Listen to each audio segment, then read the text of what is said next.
On a une étape qui va nous emmener à Dunkerque en passant par Eddystone, un phare en Angleterre. C'est une étape, on a de la chance avec une météo assez calme, un long bord de pré pour monter à Eddystone et ensuite du portant jusqu'à Dunkerque quasiment avec du vent. Ça sera pas la tempête mais ça sera pas la pétole non plus.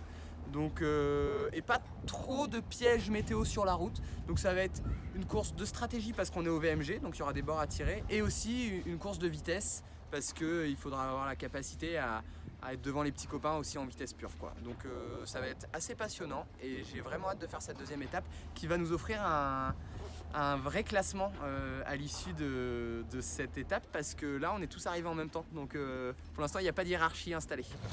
Ça a pas l'air d'être une étape qui crée de gros écarts significatifs, étonnamment.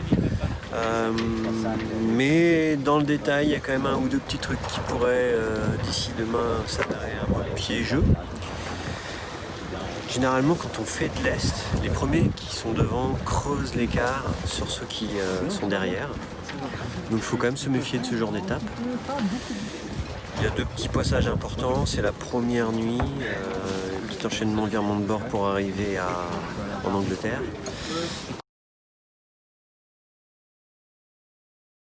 Selon les scénarios en Angleterre, pareil, faire attention, les renverses de courant, tout ça. Et puis après, vraiment, quand tout le monde va toucher le vent pour aller vers le Havre et puis pour aller vers Dunkerque, ça devrait être assez simple, avec ceci près qu'on va avoir énormément d'empannage à faire le long des zones interdites.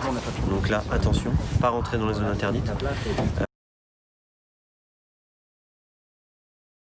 J'ai jamais été donc je sais pas, mais il y a des bancs de sable qui bougent apparemment à Dunkerque, donc il faut se méfier. Après on a des cartes qui sont à jour, il faut simplement pas aller jouer avec le feu.